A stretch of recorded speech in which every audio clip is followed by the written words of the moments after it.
You're not my man. You're a genius. And we are live. What's going on, peoples? This is John D. Contradiction and RecklessDWR with another iteration of the Who's Man's podcast interview series. This one is way overdue. Way overdue. This MC I respect highly. I put his pen extremely high, and I think he's just a super dope creative. He's very active everywhere in these internet rap streets, and he's just super fucking dope. MC, introduce yourself, sir. You know what it is, man. You guys, I appreciate you having me. I'm the Blonju out of ATL, and I've been doing it for a hot minute, but you know, it's a little bit of everything, man. It's life, it's music, it's rap, it's beats, it's you know, everything intersects. So we here to chop it up about it, and long time coming, for real. Yeah, I really appreciate you guys. I mean, it's been oh, what's good, Money Mitch? What's good, Mitch?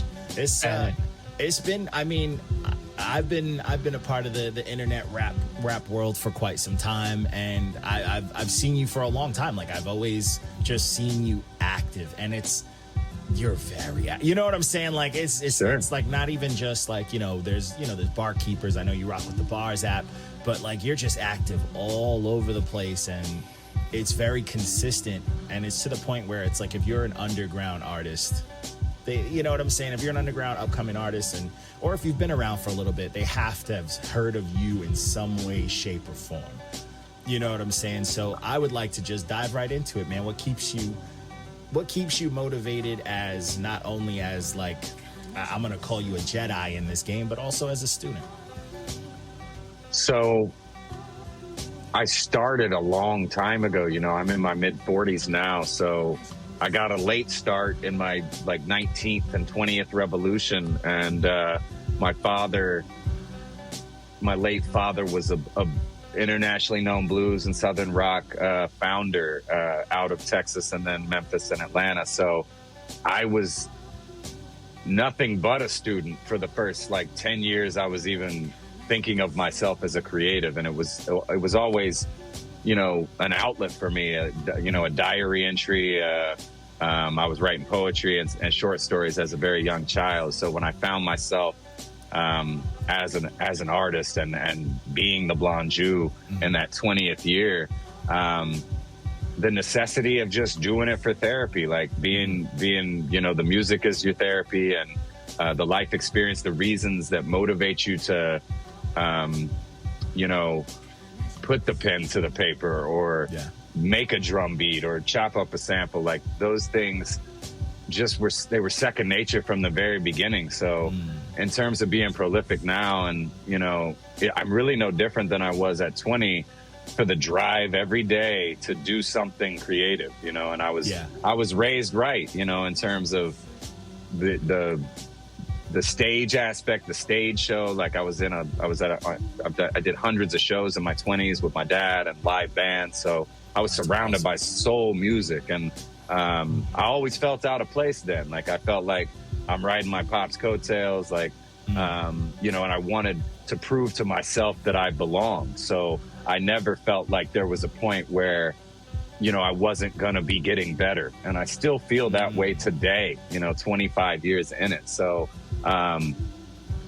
like the gut feeling and the crux of what allows me to be so open with it is just that internal drive for myself, you know, to commune, to know myself better, to be articulate and clear with why we do it. And, you know, I don't expect a response. I don't, you know, I don't do it for the response, or even, you know, anything, whether it's trolls or OGs telling you you're great. Like, all that kind of comes with the territory. And, you know, I have no choice. I say a lot, you know, I'm compelled to do it. So, you know, really no different than 19 or 20, but at 44, things are starting to come into, you know, scope for the rest of society in terms of what I've been doing, the hard work I put in. Like, you know, the people that see themselves in me, you know, we're all going to improve together. We're going to improve you know, our spiritual, our internal, our physiological, and then that shows in the music. It eventually will take hold and root itself in the way that you do music. So I'm compelled, bro, and I don't have a choice, and I love having the outlet, and it's a blessing to be able to express ourselves this way. And that's a beautiful way to put it, man. I mean, honestly, like, that's something that I feel like you couldn't have said it better. I feel like I've been chasing a way to explain what you explained so very clearly for a long time. Like, it's like hip hop is something that's infinite. You know what I'm saying? Like, there's never gonna be a moment where the hip hop where it's just never is stuck, like where it's gonna end up stuck. Like, it's constantly changing, it's evolving. It constantly evolves. It's one of the few genres that has been proven bends with other genres perfectly. Like, you can do so much with it, and so well said. To me, it's just like, you know, I've mentioned it before. You know, one of my favorite artists when I was growing up, Cannabis, always said it. He's like, he didn't believe in writer's block or anything like that. Correct. And I don't believe in that either. Like, hell no. From making beats, from learning mixing and mastering, from just rapping and switching up flows and hearing new sounds, even just listening to music, like, I feel like that if you feel like you're stuck in the music game, then your head's in the wrong place. Like, you're correct. You're making music for the wrong reasons. Took the words out of my mouth. Yeah. You know, I think we can feel it. You know, you can kind of feel it when people are in their flow state, and you can feel it when it's more or less contrived. But it's not to say that, you know, people don't mistake one for the other all the time just because of, you know, limited resources to what you think you're looking for. But when you find it, you know what you found. And, you know, I think the lack of expectations is my Zen state. You know, it's like, that makes it so easy. It makes it easy to accept the love and the hate and value it all equally, because I think that's the most important thing. If you're doing it for the right reasons as an artist, all of that comes with the territory, and all of it's going to make you better. All of it will force you to improve yourself, not only as an artist, but as a person. So, and that's also a thing too, like what you find from a lot of artists who have like that same drive as you. Like, I can definitely put myself there. Like, I'm constantly writing. I see you. It's not for, you know, it's not for anybody but me, you know, but that doesn't mean that I'm not listening to other music. That doesn't mean that I'm not borrowing, paying homage and trying things. Like, but to me, it's more so, you know, it's an infinite world, you know. It's rather than like, oh, I'm only looking at this genre or this person, this rapper. Like, no, bro, this is, you know, Costco for me. Like, all of this rap shit is anything you could pick from, and it's a beautiful thing when you have that freedom, you know, that freedom to just dive into whatever bag, to take a risk, to, you know, try shit out. Because if you're doing it for you, it's whatever. Like, it's like disheartening when an artist tries something and they're like, oh, I wanted to test it out, but the fans didn't rock with it. It's like, so you're just not gonna master what you took a shot at, because you clearly tried it. You liked it at the moment, you know. So it's like, now you're gonna let that dream or that idea die because someone else didn't rock with it. Like, work on it. Someone will like it. You don't even know who's listening. So the small, even though the majority are more, the majority are more vocal, the minority where you are gonna eventually cater to more, and they'll like your shit. So it doesn't matter. Keep going. And it's like, you can put it out, and it's like, I mean, at the end of the day, I've always believed that artists know whether, you know, and it's to an artist, to the artist. You should know whether you're like, oh, I nailed it, or that shit's okay, but I did better. That's kind of whack, and I just put it out. You know. And it's like, you don't need someone to validate that. You don't need someone to sway you on that. You know. And if you do, you're not confident in yourself to begin with. Yeah, and then that takes the fun out of it. Then there's no, you know, there's no fun with that. But I truly believe, like, it's a great outlook on something that is not just music. It is a culture.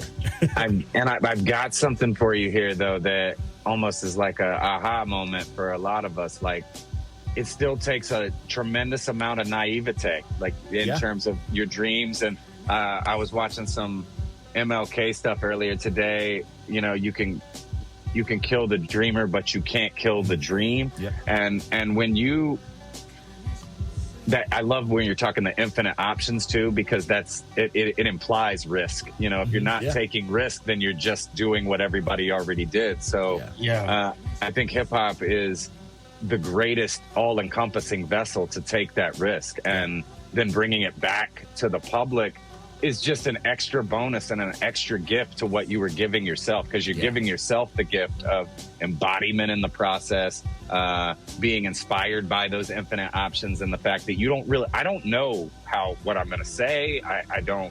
I'm not one to write down 2 bars and then put them in a song next week. Like, I just sit down and vibe and let if the I universe. Hear a beat, I'm writing to the beat. Yeah, I'm writing to that beat.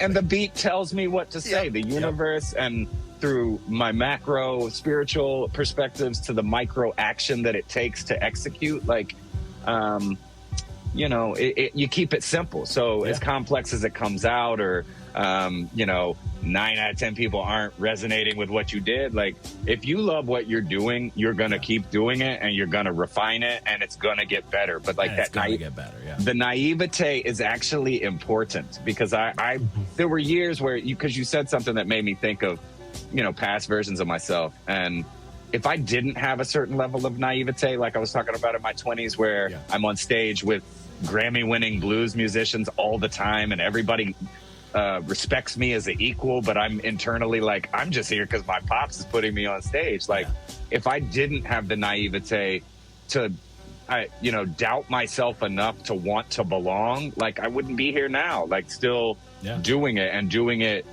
with the vulnerability of, you know, allowing the public to receive it however they receive it. And, you know, it's all a bonus. Like I said, the process begats itself, and the reward is all internal. I mean, it's and that's how it should be. Like, everything else should be a bonus. Like, that reward, it's you, bro. Like, you're working on something. You're putting something together, you know, and it's a beautiful thing. I mean, I truly resonate with that. I will say, out of people we interviewed, I am stamping this.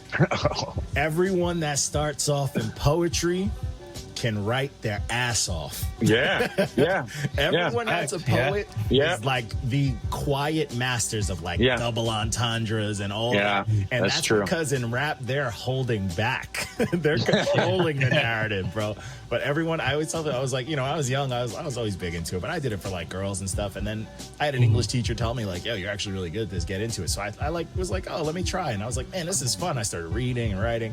But you know, back then I'm just like, I was light skinned shit. But like, now I'm like, bro, I was shaping this creativity. Like, I was foreshadowing. Words became loose. Like, words became fun. Like, it wasn't just sentences. Like, it was styles of sentences and deeper meanings, and you know, it evolved. It shows in your art and what you deliver to the world. Because I vibed with it. Even when you do something I don't like as much, I still like it, because your soul is on display. And I'm venting. I'm letting something out. I'm saying something that I felt needs to be said. Right. And you're giving a piece of you know, and that's what makes it real.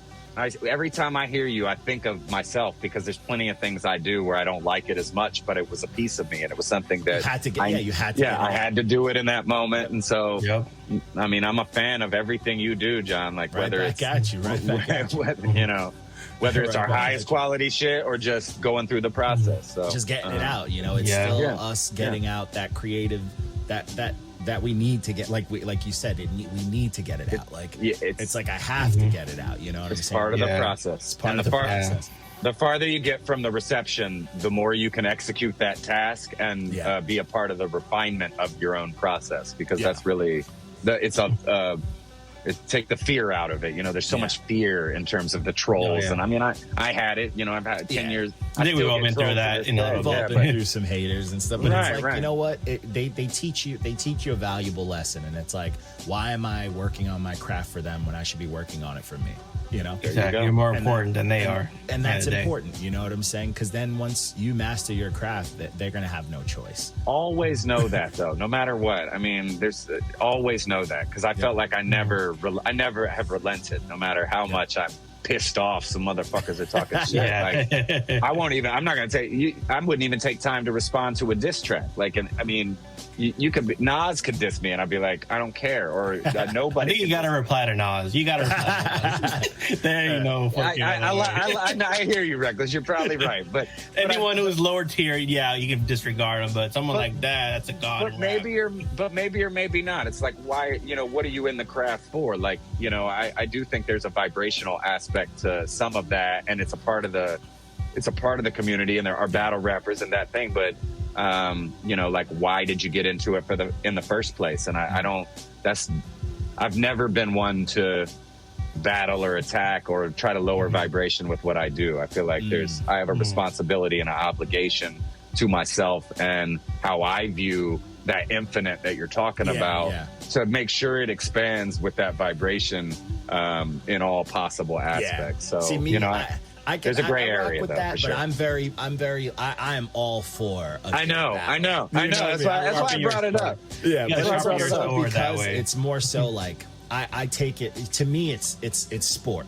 You know what I'm saying? Yeah, like I can talk my garbage on the court. I can see but that. I don't hate. I don't hate that, man. I'm not Friendly trying to competition. ruin that dude's life. I'm just in the moment of the game. It is what it is. And if you cook me, or I cook you, whatever happens, we're shaking and we're dapping up after. I'm not gonna say nothing personal. I'm not gonna cook your kids, family. No, it's between us on this court. And you articulate that well. You Yeah. articulate that aspect of it well, where so much of it becomes personal, or it just builds this wall of negative energy that is more of an illusion than reality. Separate that, and that's like, I mean, even you've seen this. You've been watching this page for a while. Like, people will take the reviews super personal, and I'm like, I don't know you, bro. Like, I'm not coming at you. I'm just joking. Like, I'm messing. This is stoop talk, we're on the front steps right now just talking shit about some music we heard. But, like, I'm not attacking you. I'm not attacking your family. I'm attacking this project, this body of work.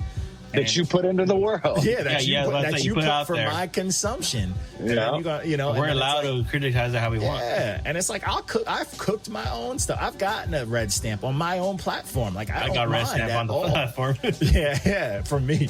But yeah, like, I don't guy. mind. It's just that's part of the game, but it's also a part of, like, I'm not gonna be like, oh man, I'm hurt. No, and it's also like, I don't mind hearing it too, because maybe I did do some lazy shit. Maybe I did put out a stinker, and I'm like, I needed to hear that. Yeah, I'm gonna take that with me to the lab, and I'm gonna step it up. Bro. The Bartians are still. We have like 50 tracks cooked up, and we're not gonna release another album till it's perfect, and we make sure that at least our peripherals are like, okay, we can't say anything, but these guys did it, Yeah, definitely. Have you ever had a track or something you've done that you didn't like at all in retrospect, but it's someone's favorite thing you've ever done? Of course, Reckless. That's a great question. And I think that's a lot of musicians' worst fear, that you see a lot of one-hit wonders or bands that have to play the same song their whole lives. But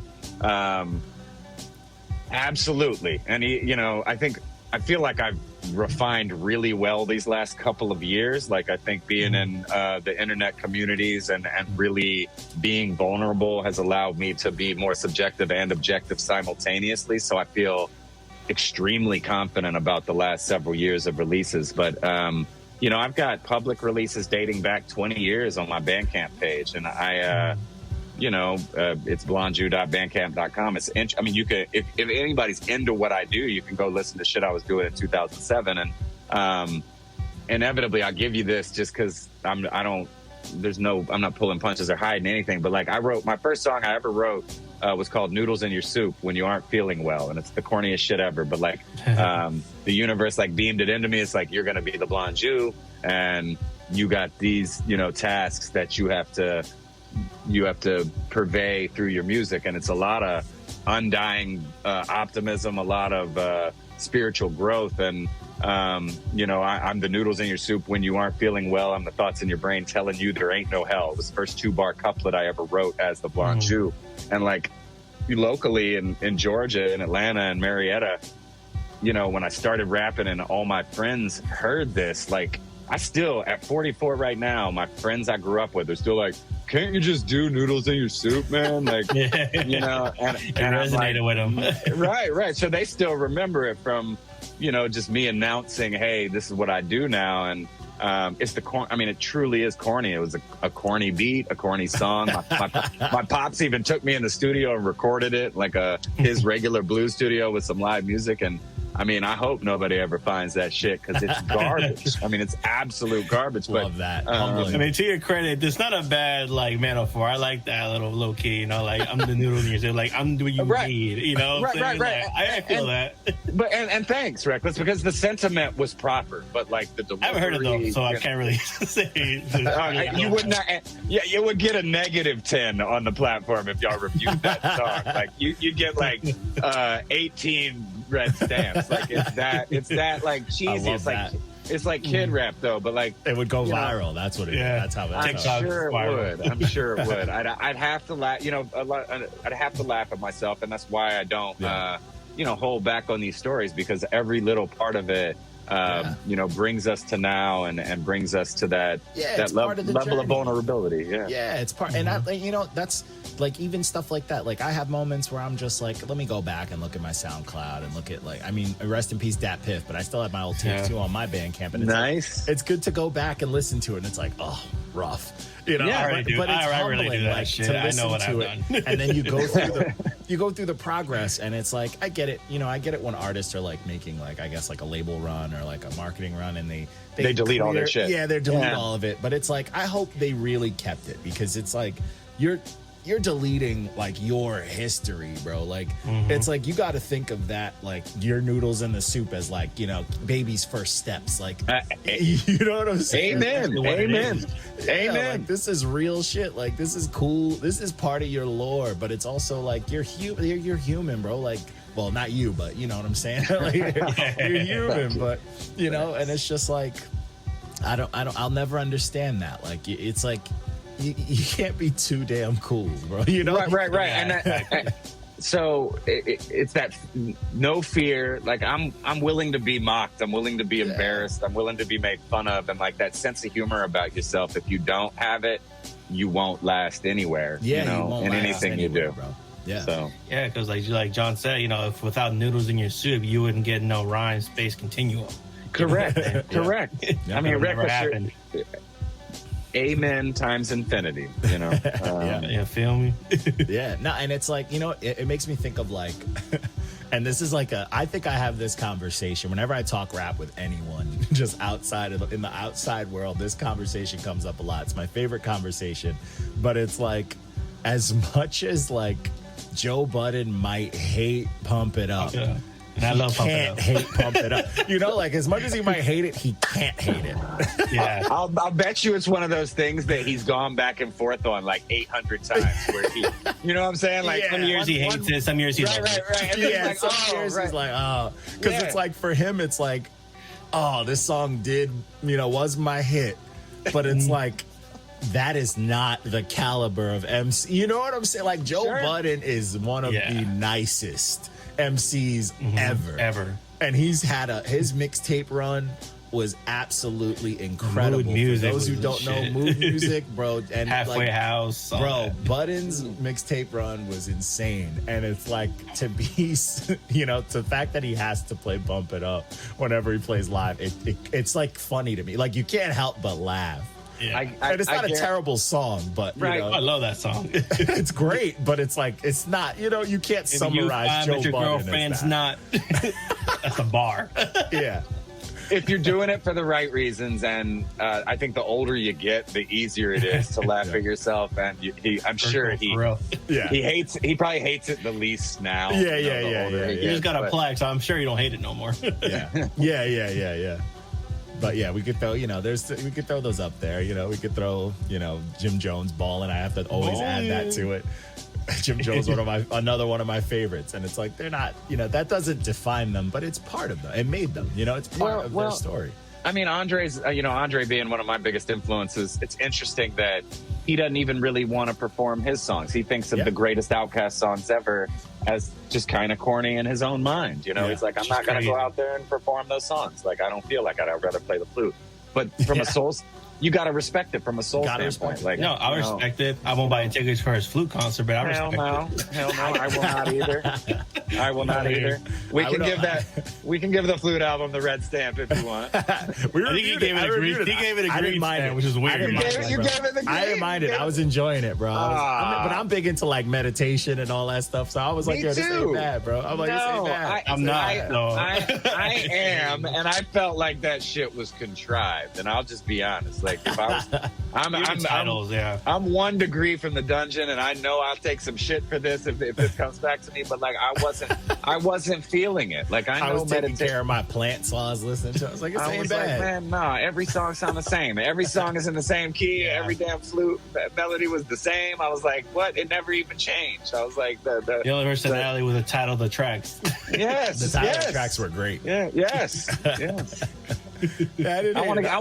I'm like, let me get in the studio. We'll make another meditation and album, and let's give it a little more range and a little more soul. Yeah. Hey, I'm here for it. I'm trying to hear it, man. Let's go. I'll be in the studio then in the next couple years. To speak of on that, so I know you mentioned, you were in your dad's group. Do you have like do you play like a bunch of instruments? Like what do you play? What's in your bag of tricks? So I'm not. I won't say I'm an instrumentalist. I can play the keys in the studio. I can get down in the studio to a degree. So like, but I'm a sample flipper, a drum programmer. I started on the MPC, in 2004, 2005, and I had a couple really good mentors that were peers of mine at the time. And I got real good on the MPC quick. So like my beats probably by 06, 07, 08, I was real good at production, but my rhymes weren't catching up with my production yet. So I wasn't quite putting it all together, refined every time. But, I've got skills. I can sit down at a piano and pick out some notes. I can sing and play the piano a little bit at the same time. So like I am working on it, but I'm a late bloomer when it comes to a lot of that. Like I just go slow in a lot of directions at once. So I won't really claim to be a player of an instrument, but one day you might catch me with a piano freestyling or something. I do that. I do that privately. That's how I am too. Like I when I make my little beats and stuff, I like to play little keys, but like I won't do it in front of nobody. I'll just mess around by myself and like, but I'm close. I'm close with that. I could do it, and I feel like I said it 3 years ago. I could do it in a couple years, but one day I will play the piano and sing at the same time. It's like I can do my songs. I'm not taking requests. No, I mean, I got this hip hop here. Right, I got a library of like 4 songs. Right, I can do a couple of my songs, nothing else. But I've been blessed by being surrounded by great players, like playing in my 20s in the scene here.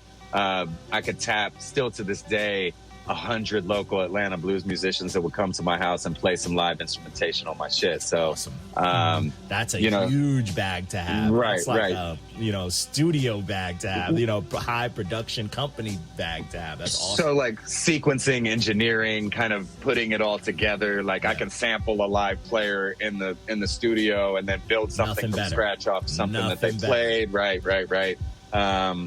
But yeah, it's more of a feel than it is like a extreme talent. I'm not High Sunday with it or anything. Yeah. Oh no, but I mean it's still a talent. I mean it's honestly the fact that you do it and you're humble about it, but you're learning, you work on stuff. That's part of the fun. You know what I'm saying? Like I always tell a lot of artists, one thing when NotYaManz, when I started it, one of the goals that I always had was as much as I'll cook people, we'll make our reviews, ha ha ha.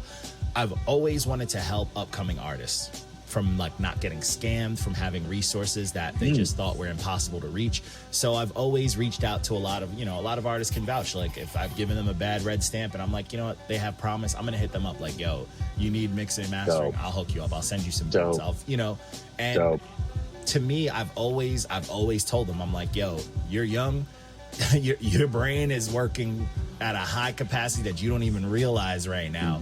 I'm like, learn how to make beats. They don't even worry about mixing anything. Just learn how to put things together. I'm like, get you one software. Fruity Loops is what all the kids are using. It's super easy. Or if you want to get a machine and really get crazy with it, you can get like an MPC one. Save up extra little 500s, and I promise you won't regret it. Like You won't regret it, because nothing is more liberating than, oh man, I ain't got no money to buy these producers' beats. Let me cook up something that I'm feeling from here and bring it to life here on this machine, bro. Like, there's nothing better than that. And I wish I was like that. I wasn't able to do that in my younger youth. I you just still got time. Yeah. Reckless. Get to it. Get a Right. Like Rook. Rook just started making Rook beats just 6 started months making ago, beats, and Rook is a monster on he's the a beats beast. right away. So it just takes a commitment to executing even 15 minutes a day, 30 minutes a day, anything. If you do it, it doesn't have to be every day, but it's got to be like 5 days a week. You got to stay committed, and you just have to execute the task. And even if it's garbage, do it again the next day, because it will be one day you'll be like, oh shit, man, it's not garbage anymore, and then you get that confidence, and then you can be prolific. Like then you learn one trick at a time too. That's my favorite. YouTube University, man. You go on YouTube, you're like, how do I make this sound like this? And then you just learn one trick at a time, and then you put it together. That's why, like, even till this day, almost every year I put out at least one release that's fully produced by me, and I love quietly putting it out. And it's always some like experimental sad boy fun. Send me some shit. Well, but you said the recent project was not. No, that was produced. That was produced by Bedaho. Shout out to him. And that's everywhere. 6 Feet Deep Thoughts for everybody who wants to check it out. Oh shit! But that's why I hit you up this week, because that was getting played around here. And I gotta hit this dude up, because we just need to chop it up, man. It's not all about me. That's part of my release. But I have up next is going to be my produced stuff, and it's just a fun experience. Like, before the pandemic, my buddy Little Vic, he's like my mentor. I look up to him. He's a dope MC and a producer. He gave me a old school MPC, like the 2000, like the old one, and I was like, man, I'm gonna learn this. I spent 6 months on it, and I was like, this is fantastic. It was the hardest thing, and once I got good at that, I was like, this is dope. So pandemic hit, I bought this MPC-X, and I was like, this is 1,000 times easier. Send me some shit. We need to get together. Send me some shit. Dude, I'm super down. I'm one of those hoarders. I sit on stuff. I've been like telling myself I'm gonna send it. I've been like, I have just a bunch of beats. I'm like, I'm gonna send one to Barkeepers. I never do. Come on. We need to hear that. We need that. Yeah, you're good. You do that one time for the one time. Dude, I just John. I just hoard stuff. I know I gotta step it up. But this I want to like start unloading. Like, I want to start getting all my stuff out there. But yeah, there was no pause there. Come on. No Diddy. But this MPC-X is like, it was like it's the easiest thing in the world. The MPC, I never realized was like, anybody can make beats. You get this one or the MPC-1, or there's only like 500. You get one of those machines. It's the easiest thing in the world, and I promise you'll have fun with it. It's empowering. So empowering, bro. You won't get scammed by beat sellers anymore. You get to just try and learn shit. And it's just like, you can make like, once it gets to the point where you make shit transform from up here to in the DAW, bro, nothing's better. Well, the caveat to that too is I'm more of the opposite. I don't ever have a preconceived idea in my brain. Like, I don't use my brain. I have pieces. Like, and I understand. Like, and I mean, there's still like generic, I guess, like macro concepts. But like, I really like, I have thousands of gigabytes of random music from like 1930 to 1990 or so. And I mean, I definitely sample some illegal shit, but I do tons of quarter bar, half bar, 1 bar chops, and I really, pitch shifting, all that. But I do it in the moment. I'm just like, I'm searching for that sound that makes me feel something. So when I hear that sound, then I get to tweaking and chopping and doctoring. And then it leads me wherever I was going. I didn't, I didn't think about where I was going to end up. But the more you repeat that process, then you end up good at it. You know how to pick those nuggets, and you know how to get what you like, and then you realize like, other people like what I like. And that's the fun of it. And then once you get to a point where what you like is easy, then it's like, sometimes I'll be like, oh man, these kids like trap, or they like drill. Let me make a drill beat, and I'll make it. I'm like, oh, it's not bad. Then it's fun. Right. Then you learn. Kids have easy now, bro. I got put on to Splice. It's I know about it. It's insane. I know about it. How can people say they don't want to learn how to make beats when it's literally at your fingertip? Like you don't even have to sample hunt anymore. You don't have to buy records. Like you know what I'm saying? Like it's just sounds. And play at all tempos. That's the other thing. So many people get comfortable. They get comfortable in that one tempo range of 5 or 10 beats per minute, and it's like, yo, branch out. Like make that trap beat, make that drill beat. Get in that boom bap zone. Like make sure, and rapping too. It works the same way for both rapping and production. Make sure you're at least trying everything, because it will make the other parts of what you do better. Like when you go write a trap song or you write some chopper bars and then you come back to the boom bap, like you see it with me. Like I've grown a lot in my 40s. You know, I was and you can appreciate all of the different genres. You know, that's the thing too. Like I ignore people. Oh, you're old head, you only like boom bap. I'm like, bro, the amount of green stamps that all the trap and other stuff is right. You only mad because I don't like your favorite artist. But it's like gangsta rap, he's giving the green stamps too. Yeah, learning how to make trap beats, John, you're versatile. You do it all. You do it all. That's why. I mean, again, I've always seen an overlap between what we both do, and I've loved watching you for years. I mean, the first time you ever filled in for Sunday, I was probably a little like, "Who the fuck is this dude?" But he's funny. But I mean, everybody's made. But it makes you better if you're in it for the right reasons. Like you'll receive the negative energy as a challenge or as a place to refine yourself. So, and I don't mean like you were ragging on me, but like even Chuck Brown, like I shout out Chuck Brown a lot. Like he made me better. I came in Barkeepers. I was good. I was unique. I had a lot of different skills, but you know, Chuck pointed out my flaws and was like, "Hey, you need to do this." I rock with Chuck, you know, and I'm like, I know I'm light years better than I was at 40 or 41. You know, coming into my 45th year, coming up in the next few months. So, Chuck Brown, man. Chuck Brown's the truth. He rapped like he's 350 pounds, bro.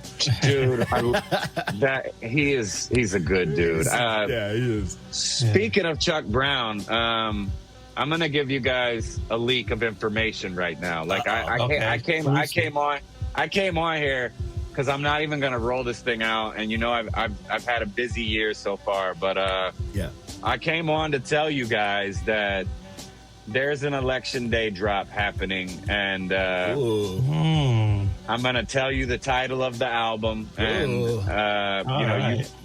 this is for you guys only right now. Anybody that happens to be hanging in the chat, but. Are You Smarter Than a Dictator will drop on election day. It will be my final solo project of the year, but it is not a solo project. It features someone that you know on every single song. There are 13 songs, and Chuck Brown, since I brought up Chuck Brown, is one of the featured artists. You know, I'm going to name a couple of the other features for you guys, but I've got Jay the Lioness is on the project. I've got all the Bartians have turned in their verses, so all 4 other Bartians are on the project. I'll give you one more. How about Tony Shane is on the project? Tony Shane is on the project. But again, every song has at least one feature. There's only 2 remaining verses that haven't been turned in, and this thing is wrapped. So I've got scratches done, all sequencing, all stems are in. So once these 2 other verses come in from 2 very well-known people, that project will go to mastering, and it will drop on election day. It will be a short rollout. I'm not going to go crazy with the month-long rollout and all the super clips. Fire though. I'm excited for that. But I wanted to tell you, because you gave such a favorable review to Jodie Foster, which I'm happy to talk about. But we were going to dive into that. Right. I figure we would. So you know, Are You Smarter Than a Dictator, November the 5th. And how poetic that we have the background right here, you know, with the ATL graffiti.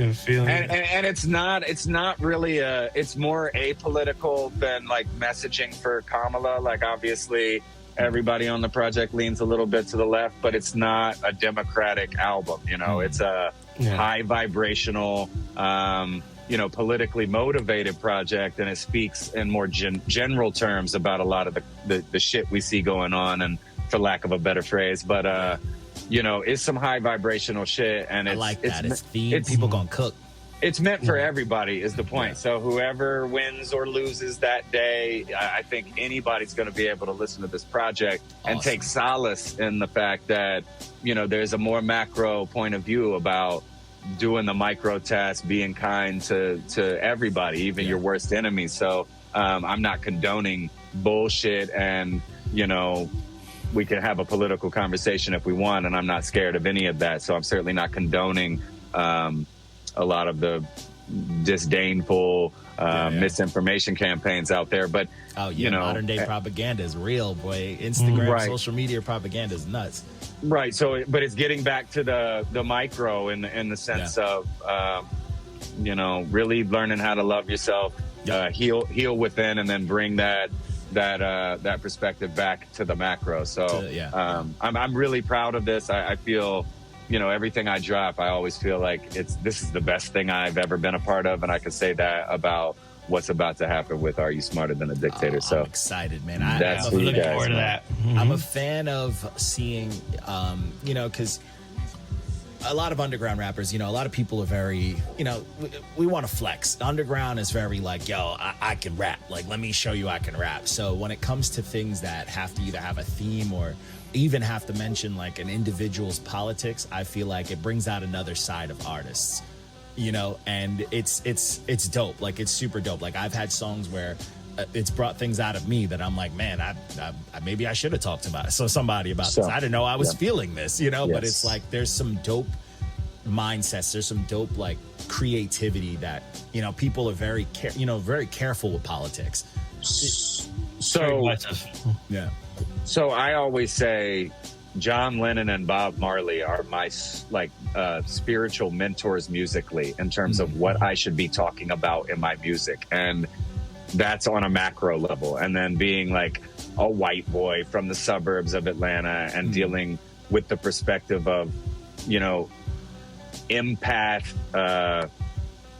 understanding of the marginalized and being very familiar with white privilege and American politics over, you know, the last 400 years. Like, these are things that, like, we talk about the compelled to do this.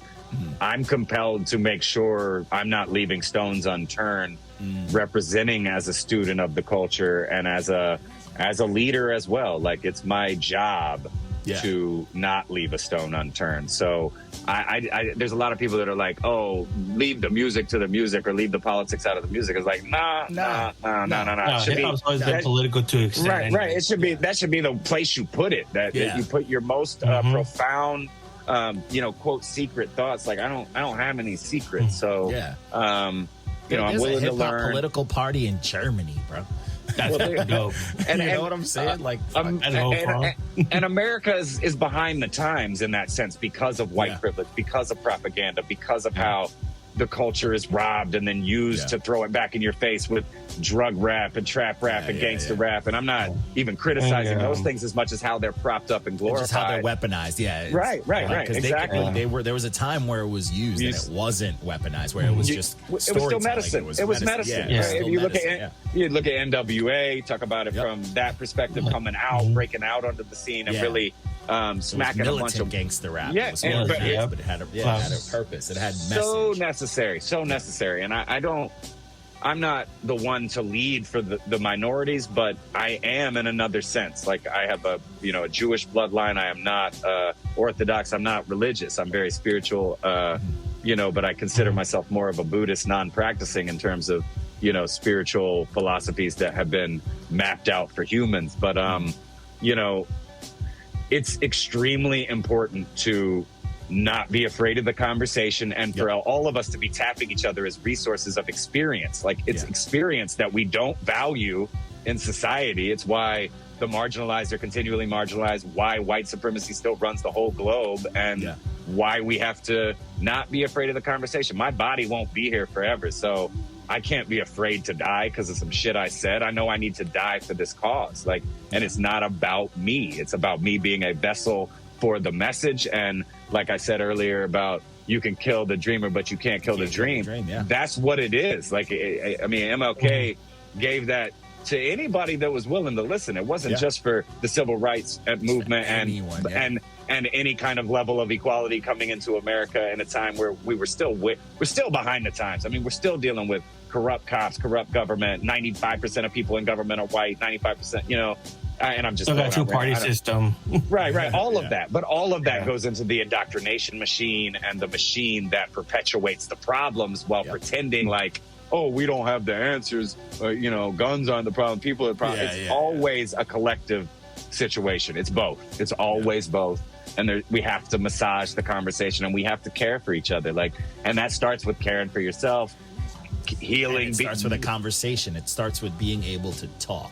And realizing your weaknesses are your strengths. Like, don't be afraid to cry. Don't be afraid to be vulnerable. All of that. It's not, you know, toxic masculinity versus they're trying to soften the masculine. You know, there's that whole narrative. To me, I don't even buy into any of that.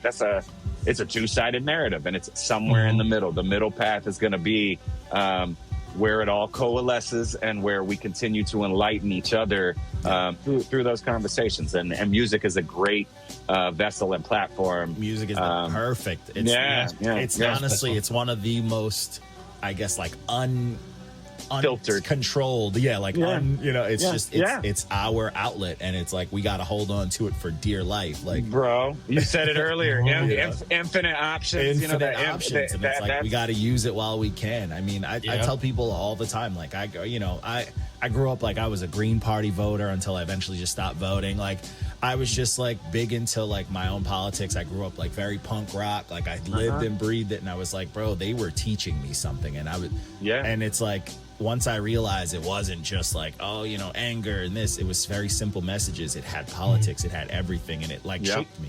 You know, the older I got, the more I understood, and the more I understood, the more I wanted to learn more, and the more like that got me into the state I was when it comes to politics and me learning about things. And then at the end of the day, it just turned into like, yo, I got to start from the root of this, you know. I got to be good, and I got to make sure people around me are good so they can make sure the people around them are good. And it's like, it comes from the inside, you know what I'm saying? Like, I can't just be this angry at the world person running around mad at everything. It's like, no, man, that didn't work. That hasn't worked. Well, and it's one dimensional, and your humility to be able to say what you just said, like, we're walking into our prime right now. Like, if you're in your mid 30s to mid 40s, we're in the prime, like our prime, to where it's our time to divulge what we've learned and what we've seen from generation to generation before us. And best believe we're not just going to follow in some old white people's footsteps. Like, that's not what we're here to do. So,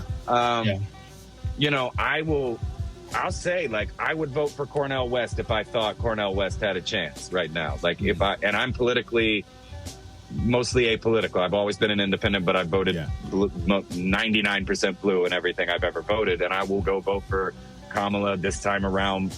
Most likely, I might still vote for Cornel West because that's where my spirit is. But you know, I do feel, you know, it's still a pawn situation. We're still dealing with a two-party pawn system, and you know, I don't know how important it is or not, but I'm not a fan of Trump and his rhetoric, and I do think it's dangerous to some degree. So, you know, I find myself, you know, vacillating in that middle area, but I think it's important for us to have these raw, real conversations, advocate for increasing our civil liberty for everyone, and really getting to that medium place where you got to look out for your neighbor like they're you. Like that sounds crazy, but it's like, no, that's where it starts. That's what Christianity is based on, you know. But it's not like we have a lot of people actually loving thy neighbor or loving thy enemy. But you know, those cliche statements are true. Like, that's where humans got to get. Like, that's where humans are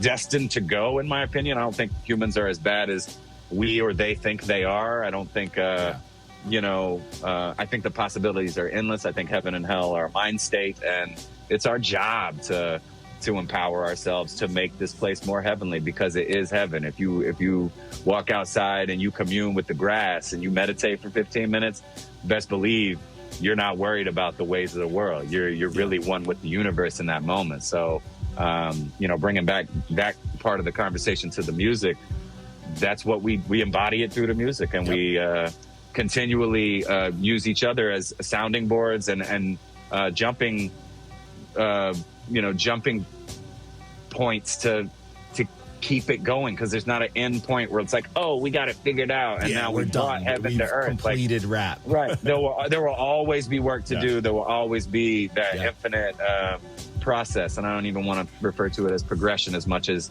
aggression. I think we're tied up in the result there, or the linear. It's like, wait, it's all right here. Like we're already here. We're right here. Yep. So that was the random spiritual expounding. But, I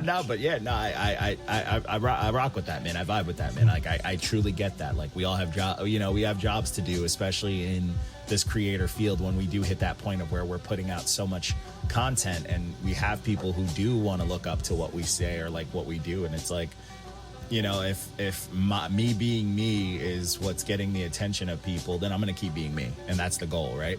And that's why it's like, I even tell, I watch, I love every time I submit something for Barkeepers just to have get my flex on. I always watch, High Sunday, and he's always like, oh, he's always dropping some jewels and stuff like that. And it's like, yeah, because like I feel like sometimes people just have to hear it, like I'm like, because I know I needed to hear it. Like the gems that I drop, it's always going to be lessons that I've lived through, that I've experienced, and that have been passed on to me. So it's like, if I say it, someone else is going to hear it, and I need them to. Each one teach one, man. All the cliches in the world, they're all true. Yeah, that's a fact. Yeah. And speaking of Barkeepers, how did you even get into the community itself? How did you hear about it? So 4Bar, if you remember 4Bar app, shout out Yoshi, the founder of 4Bar. Yoshi hit me up in like 2019, and he's like, Blonju, you're dope. Come over here at 4Bar and rap on some of this this app. And I'm like, okay. So I met Brucey, I met Jay Arnold, and then the 4Bar season in like 2020, like there was a draft, and I don't know, Life was in there. So Life picked me for a team. This is before the big season where like Joel Ortiz was involved, and Life picked me for his 4Bar team and gave me the greatest compliment of all time. And this is like, I don't know, late 2020. He's like, Blonju, man, I need you on my team. You're Joel Embiid and I'm Ben Simmons. And I'm like, what the fuck? Like, you're Joel Embiid. And I mean, Ben Simmons was good then. So this is before, Ben Simmons became dwindled, whatever he is now. Poor Ben Simmons. Well, I hate to say that about a guy making $40 million. $40 million, terrible. Right. So sorry. Forgive the word choice there. But Life put me on his 4Bar team. I was honored. Krabby was on that team with us. I think we went through several fourth people. But anyways, Life was one of my first, public community brothers who was just giving me a pat on the back, telling me, we got this, and we had fun. Anyways, maybe a month or two or three into that 4Bar season, he dropped a Barkeepers. It was like week 50 or 51 or 59. So it was like 150 weeks ago, about 3 years ago. And it was on a dusk beat, I think, and it was a really it was like a 5/8 or something drum beat. It was a very strange beat, and he killed it. And I was like, oh, I gotta get on this beat because Life killed it, and I'm gonna flex because I can rhyme on that 5/8 like nothing. And I killed it. I felt like I absolutely killed it, and didn't get a key. So of course, I was inspired, I was challenged, and it was on from there.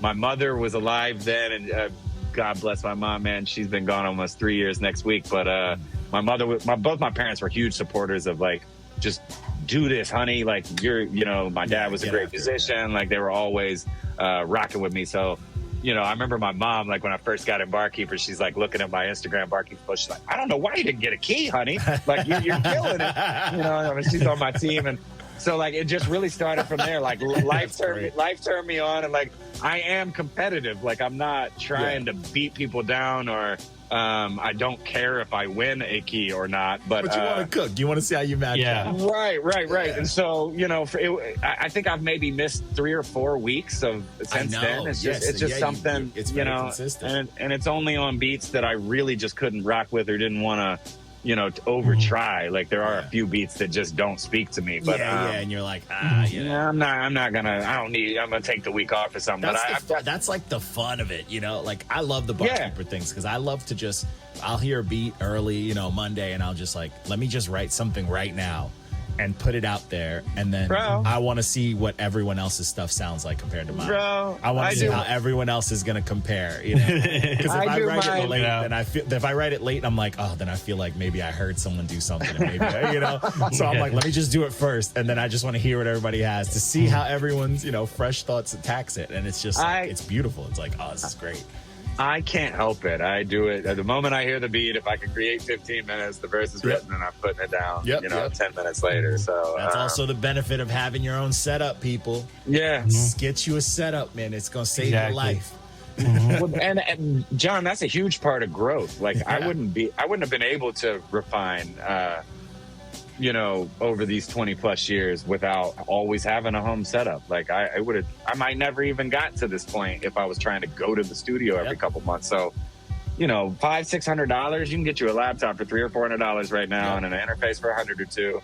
You can find your condenser mic for $50 or $100 that'll all be worthy enough and give you the process. Like, I've been blessed for a long time to have a job and be able to put money back into the music and have that freedom. And it's therapy every single day. I mean, it's worth it. It's super worth it. I touch something every day. I'll never forget, man. I got my setup years ago and I was like rapping a whole lot. I was going to the studio, spending all this money. And I remember I was hitting up one of my homeboys. I'm not going to blow up his spot, but I was like, yo, get on this track with me. I went to the studio, I laid it down and all this stuff. And he took like 2 months to get me, and I was like, I never want to be like him. So I was like, I'm just gonna get my own setup and make sure I'm getting people verses quick, because it was an awful experience for me. I had to push my project and I was like, I'll never make someone wait like that ever. So that's why I started getting my setup just off of that, something I didn't want to do. That's commendable, bro. I see it. I understand all sides. I know it's not practical, and there's certain minds too that don't want to have that responsibility of having to learn the whole thing. But I implore anybody who has the means to, like we were talking with Reckless about making beats. If you have the means, just put yourself in front of the shit and spend 15 to 30 dedicated minutes. 30 minutes, Just like try it. Just like a meditation. Like when I'm writing, I'm almost in what I call PMS, persistent meditative state. Love the acronym. Right. So it's one of those things. Like you're gonna get more out of it than you realize. Like if you really forget about the whole external picture, and if you focus on yourself, like you will feel something that you didn't realize you could feel, and that will perpetuate itself. You won't be able to stop. And it's constant. I'm as close to obsessed with it as I can be without calling it an unhealthy obsession. But it probably teeters there if you asked all the people in my life, like, what do you think about Blonju? Well, he's a little crazy and he's always trying to write a rhyme or make a beat, but he's pretty kind otherwise. With that mindset, you got like 90 plus keys on the Barkeepers. How does it feel to have that many keys under your belt? Don't sell me short. I'm over 100 now. I'm over 100. So nobody said it, and I don't like to prop plus. It is. I put the plus there in the first place. I don't even know exactly. I know it's more than that. On the page, it says 90 plus. Respect on his numbers, right? But I got the thing from the page. The page said 90 plus. So I'm like, all right, I'm going by that. Look at the most recent post. It's 102 on the most recent post. It's probably like 103 or 105 now. But and again, I don't ever do that. Like I will say, the reason I have that many keys is because I've been doing it 145 out of 150 weeks. Like there's only 4 people with over 100 keys, but I guarantee you my key rate is the smallest of all those guys. Like Solu's got almost 200, Elo's got like 150, and Sunday's the only other person to go over 100, literally. But I'm a little quirky. I'm definitely not the judge's favorite every week, and I'm not looking to be that. I'm just looking to be immersed in the process and driven by the fact that Barkeepers is consistent. So it matches, my need to be consistent. Like shout out D-Cure for founding Barkeepers, in the beginning of the pandemic. I think it was like, or maybe a year before. It might have even, it was March of 2020, and I kind of came around in February of 2021. But, it's certainly not about the keys, and that's why I don't want to leave you with the humor of get my keys right. But you feel me? That's what I was we're like, I don't care if they're right. But and again, there's a middle ground. There's a line to toe between ego and confidence. Between I truly don't care. I don't care if I had 2 keys or 5 billion. Like I'm a better person and a better artist because Barkeepers has been there for me, and I've been there for Barkeepers. I've given back. It's a lot of it's a very mutual reciprocal energy exchange, and if you go in there with no expectations and keep your mind open, you will undoubtedly improve. Like if you come in there and you can take some criticism and respect the G's that come in there and just show you how it's done every week, you'll improve by osmosis. Like it will happen just by your presence being there and your energy being committed. And I'm certainly an example of that. I'm as confident as ever and as refined as ever, while still, staying true to infinite possibilities, as John has talked about. And, nothing I do is contrived. It's very much embodiment of being and soul, and then, delivering it through the vessel. But I'm grateful to be able to do it at all. So, thankful. Hey, salute to that, man. I've been yapping.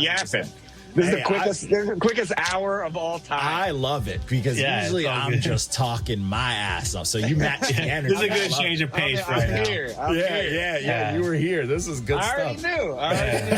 We're gonna have to do an episode 2, bro. Honestly, we might have to. This energy, but this kind of talk, though, like bro, it's been an hour. We've probably hit how many different subjects and tangents? A lot in between. But it's necessary stuff. Like this is like, if you think about it, just from the outside in, like we're just dudes that, we put out music, we rap it on Instagram.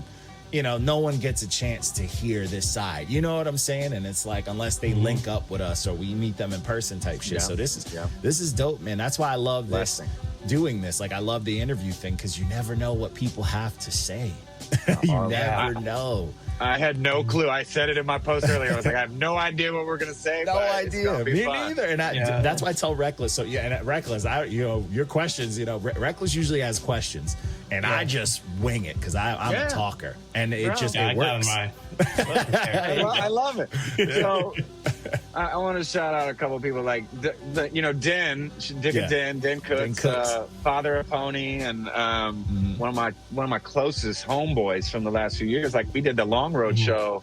We did 65 straight weeks of the Long Road show. So shout out Den and the Long Road show. But like same type of vibe. Like I'd be the question guy, Den would be winging it, and we would have guests like we did for the first like 20 or 30 episodes. We made sure to have a guest, and we did interviews, and we chopped it up for sometimes awesome. We did 3 and 4 hours sometimes, just because the conversation led us in that direction, and we were all learning and growing about what was going on in the world at the time, the camaraderie and communion that could be had on the internet with people that you never met in person. Like I still never met Den in person, but I've met a lot of people from the communities in person, because this is real shit. It's not just some internet rap club or it's real shit. Like real people with real opinions and thoughts in this world, and we're linking up. We're chopping it up. Such a blessing, man. Such a blessing. No, super dope, super dope. So, Reckless, I know you got to get your closing questions. We hit that hour mark.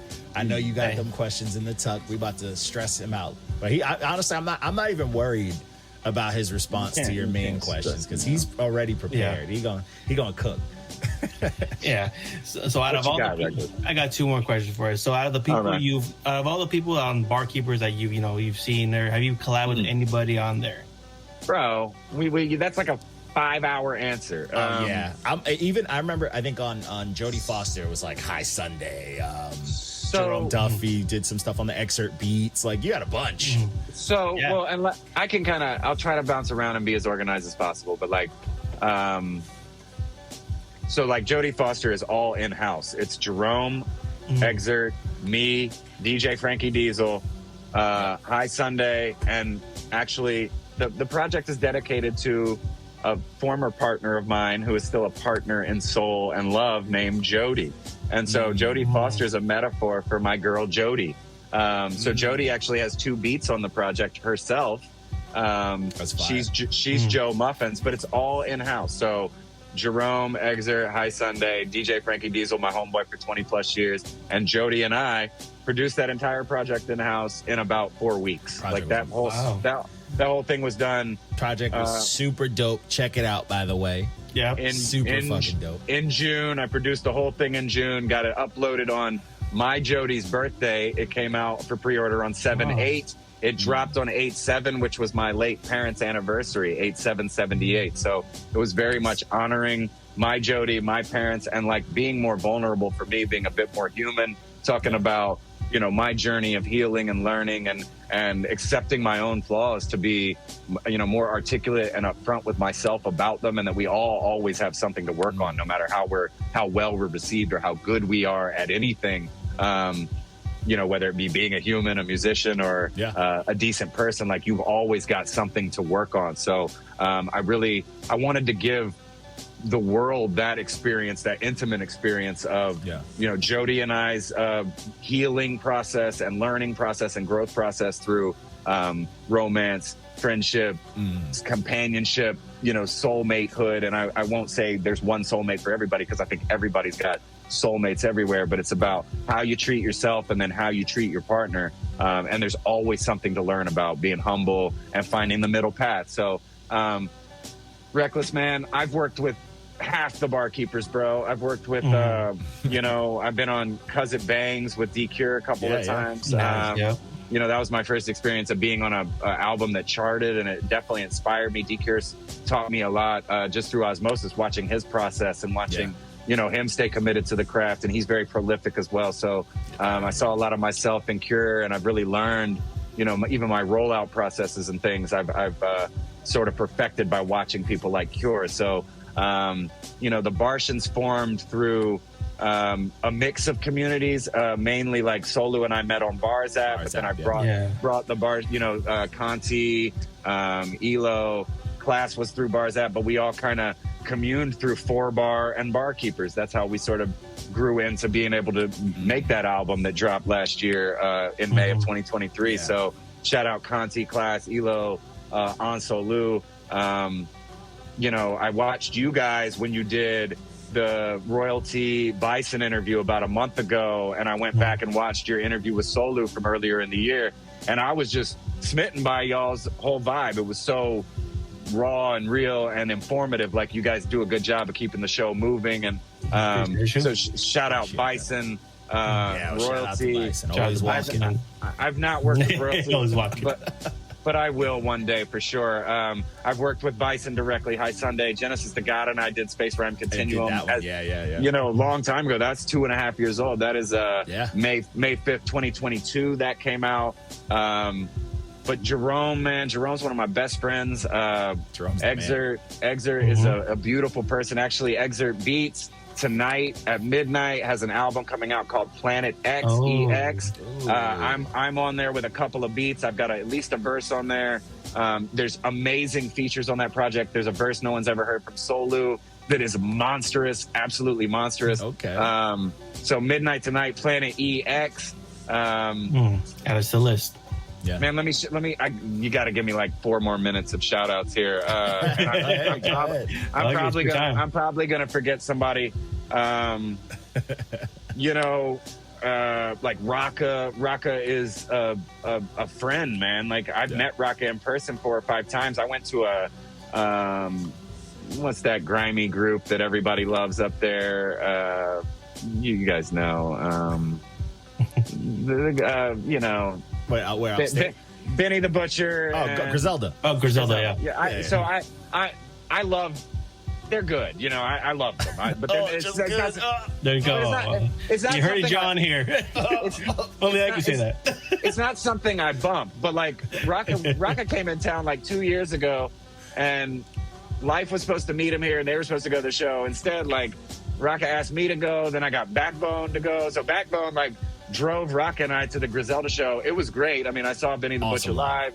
Awesome live. Yeah, they were better live than what I hear. Like, it's not that their shit's not bad ever. It's never whack. It's all good. Yeah. It's just, you know, I think the beats tempos are a little slow for me. So like, I'm not. I'm just. It's not my vibe. I'm not trying to get that grimy. But and I am in another sense. But just not my thing. Like you know, No, I don't listen.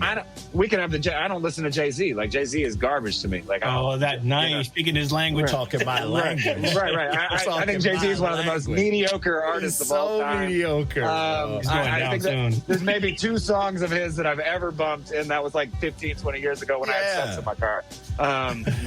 But back to Barkeepers. So like Rock is my, you know, we've created so many real friendships over there that you know seep into real life experience where these guys come into town and like, man, we got to link, we got to go break bread, we got to go see a show, this or that. Shit. I just know, you know. So there's the Barsons, there's Square Roots, Jerome and X, there's all the Pony guys. Genesis like the God. Yeah, Cineas. Like I've met Cineas in person. He's one of the Pony guys. Faya is one of my closest friends as well. Like Faya and I send cat memes to each other every single day. I love it. Yeah, and I've worked with Faya. Was on Space Rhyme Continuum years ago. She's been on a couple other tracks with me. I have some other things of hers. On the Third Side Eye too. She was indeed killed that third verse on a song with High Sunday. Produced by track was CZ. heat. Still hot. That track Killed was that. Heat. Man, it's when I'm on the spot and I got to think of the Barkeepers. I want to like pull up the Barkeepers page and like make sure. Right. But I'm thinking about, you know, a lot of people. I'm in DMs every day on Instagram. Like we're just having real life conversations. Let me see. Millions of people. I mean, seriously, because you know it's hard not to forget people while you're here, but they know you love them still. It's a good community of people. This was really dope about hearing all these names. They're all collected together. Couple more. All right, let's keep it going. Yeah, I'm sorry. Euphonics one of my homies. Like, hey, Euphonic, the man. Euphonic paid me for some beats, and like he's been dropping songs on my beats. Like he's got an album's worth of beats, and contracted me about maybe early this year. I did 8 exclusives for him. So Euphonic has upped his game times infinity. Both. Pendulum Inc. like got him really in his bag.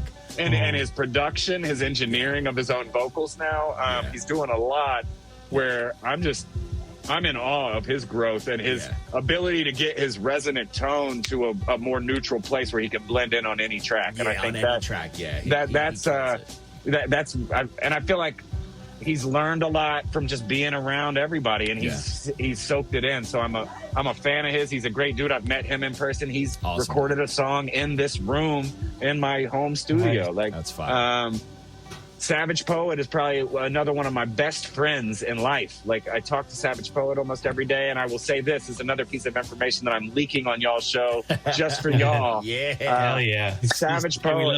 Savage Poet has an album that is, I think I have 10 beats or 11. Jerome has 1 and Exert has 2, but Savage Poet will drop a full-length project mixed and mastered by High Sunday prior to Election Day. This will probably come out a week or two.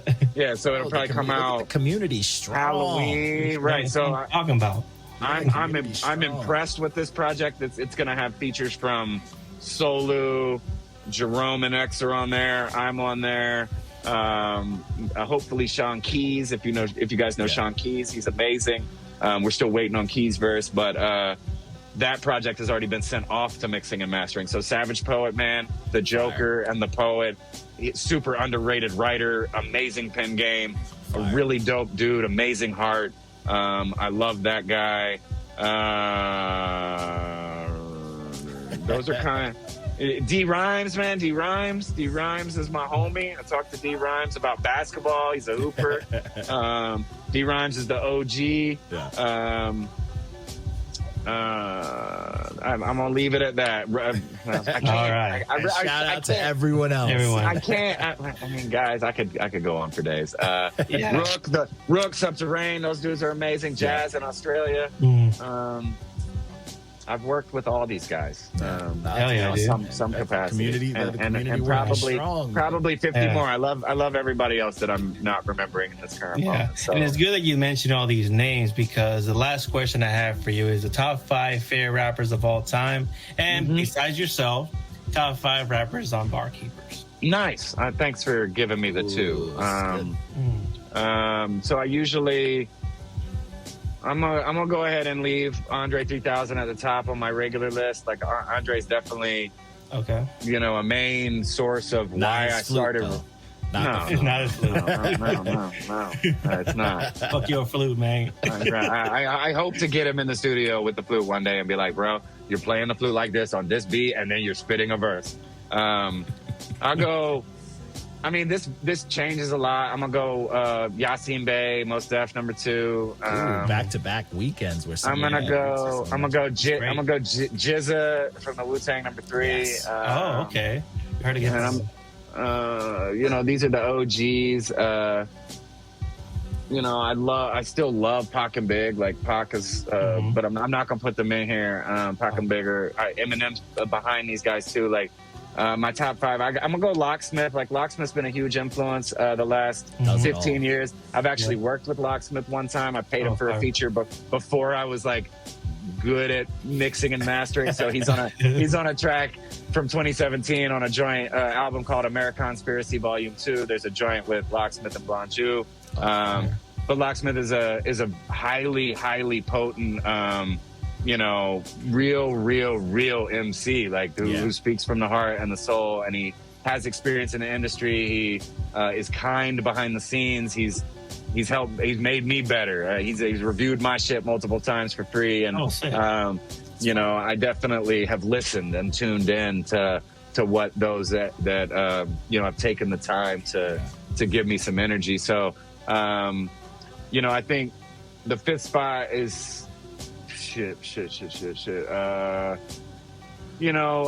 Like Big Boy is also right up here with these guys. So I'm gonna just, I'm gonna stick in Atlanta, and I'm gonna go CeeLo. I'm gonna go CeeLo with the 5 spot. Okay. People forget CeeLo used to cook, right, man. So Goody Mob's still standing. Fire. I would put Still Standing in one of my top 5 albums of all time. You can play that album front to back. Soul Food, similar. Soul Food and Southern Playalistic, I feel like they have maybe 1 or 2 skips. So I always say Still Standing's the second Goody Mob record. ATLiens is the second Outkast record. Those 2 records are nonstop. You can play them forever. They're still timeless to this day. I think Equimini fits in there as well. On the Outkast side, those 3 records are my favorite. Like Dirty South, the enlightened Atlanta scene. So those 3 records influenced me in terms of my sound, how I rap. I got to shout out Backbone because he's my homeboy and he's a member of the Dungeon, one of the OGs. I've got a couple songs with him. I'm producing some non-secret stuff where I've produced about 8 or 9 songs for Backbone. He's got a whole album kind of we're shopping around right now, mid majors. So Backbone is the OG and he's the homeboy, man. He's my brother. And, he's an influence as well. Back to the other question, the 5 barkeepers. I'm sure I'm gonna leave some people out, or if anybody's listening, piss some people off. But they'll be all right. I'll take Solu with my number 1 draft pick there. I think that's a no-brainer. Solu is a close friend and a brother and somebody who I wouldn't be this refined and this great without his friendship and camaraderie over the last few years. I know Solu's made me a much better artist, and I hope I've done some of the same for him, although it's hard to make a goater. But we've probably got 10, 20, 30 songs in the cut that no one's ever heard. We'll probably drop another fire. So shout out Hypnosis earlier this year, Solu and Blonju, Hypnosis joint project. Jerome's the only feature on there. Jerome made 10 of the beats. My homeboy MP Squared made the others, and I made one. So Solu's my number one pick. Give me Elo number two, man. Elo's so unique. Elo's my brother, man. He's got a magnetism to him that I don't think you can compare him to anybody. He's been influenced by, people across the genre, soul singers, church singers, gospel, blues, every aspect of rap. I think he's an anomaly. So Elo, I'm just going to go ahead and take Conti next. Okay. Number three. So keeping opportunity near through endless effort. That's Conti's acronym, and Elo is Eyes Lie on Him. Sick. I don't mean to be so harsh in favoritism here, That's but there's a reason why. There's a reason. There's a reason why, I asked these guys to come into this group, and I was blessed by their presence and their energy and camaraderie. So we've all made each other better. But Conti, I don't think anybody can touch his versatility. I don't think people realize how much of a chopper he is, and then he could do everything else as well. He can sing. He's got a whole metal project that no one's ever heard. He can do it all. That kind of MC on man. A lyrical level. And my favorite MC's got secret metal projects, man. Reckless, you really put me on the spot here. Just to stick with the trend, I'm gonna take Class. Okay. My next I spot. rock with Class. And Class is fun. He makes some fun music. I think Class is 20 years ahead of his age. And in terms of his raw and refined nature, like he can sing, his tonality, his ability to write unique melodies and cadences.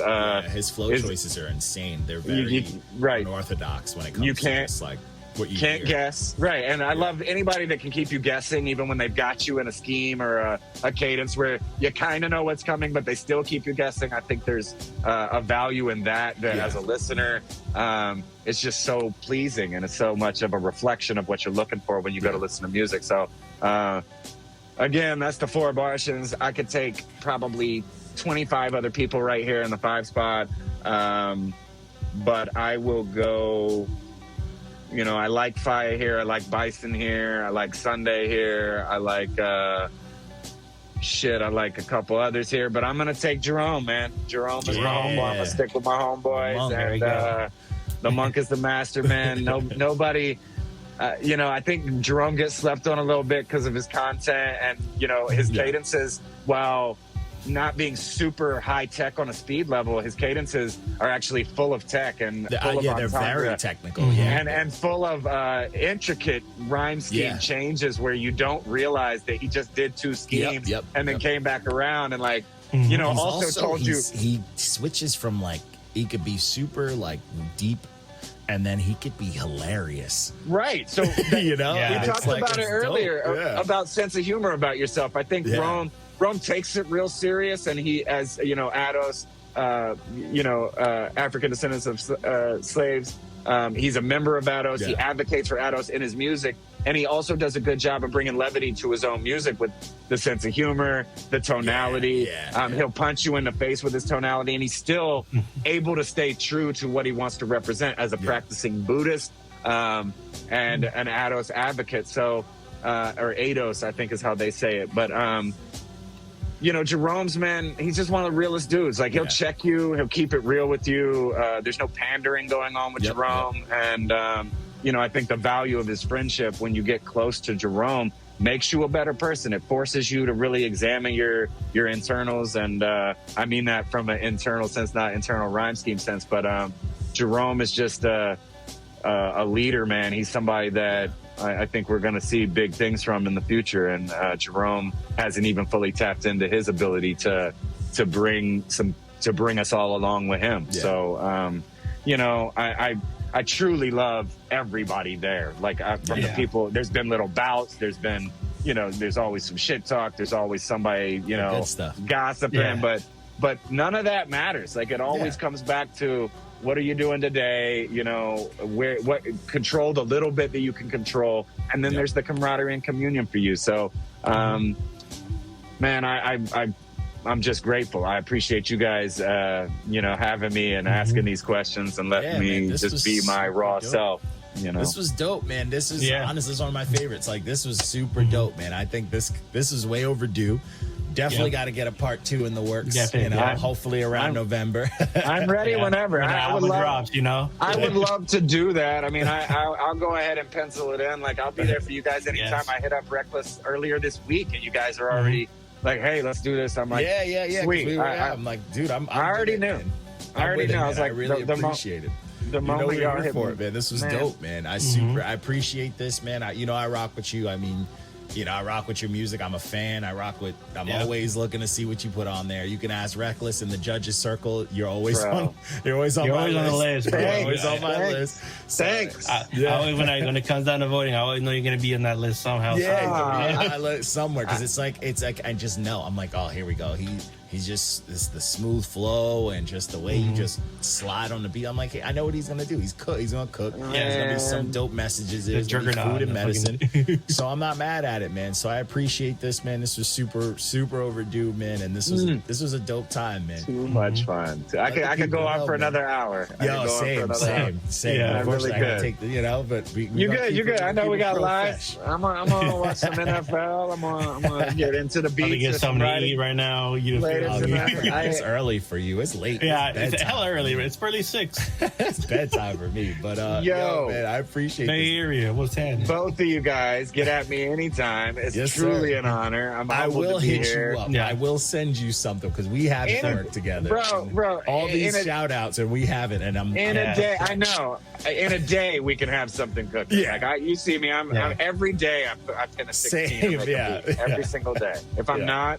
I'm not feeling right. Like my spirit's out of whack. I gotta commit that raw energy and will do, man. I got this. It's in my little note I got on my screen, man. We're good to rock. But let's go. Yeah, man. This was dope, man. Let everybody know, do the hip hop thing, where to follow you, all that good stuff. All that shit. It's my first time on NotYaManz, so shout out NotYaManz. It's at BLONJU everywhere, man. BLONJU. And let me say this because I didn't promote this during the show, but I dropped a website concurrently with I Love Jodie Foster, and it's www.blonjufo. So it's Blonju. It's an ode to an album I dropped about 3 or 4 years ago. But blonjufo.com has custom beats, original beats. Nice. It's got stories, it's got blogs, it's got discography, it's got merch, all inclusive. Merch. To one, wow. all inclusive. Take some of them things up to one cart, so you can buy a beat and a shirt in the same cart and put it in there. And be like, innovative. So Blonju UFO, the structure is built, the foundation is built. I'm still working with the developers to get. There's 8 beats up there right now, but that will obviously grow, and new merch will be coming soon when Are You Smarter Than a Dictator drops. But man, I'm at Blonju on everything. TikTok, Jodie Foster shirt's cold. Yeah, TikTok. I've been on Threads some lately, and I try to keep my posts somewhat exclusive. So if you follow me on one platform, you may see some different posts on another. So I'll randomly talk on Threads. I'll throw a TikTok up maybe once or twice a week. Instagram is my main place where I'm active the most, and you can get at me in the Instagram direct messaging. But I'm just out here, man. I have a regular job in real estate, and I do kind of the remote work 9 to 5. And same. I'm committed to my phone and generating some small amount of cash to keep my life moving forward. But I love this shit, man. I live every day to have some kind of musical communion, and I'm here for all of it, all the good, all the bad, everything that comes along with it. And it's all relative, man. It's all relative. It's perspective. So, be humbly confident and anything's possible. So I'm here. Sir. Hey, man, we appreciate that, man. Shout out to you, man. Shout out to everybody that tuned in. We are wrapping it up, man, but y'all have a good one. This was super dope, man. This is a good one. Thank you, have guys. a good one, fellas. Appreciate it. Peace.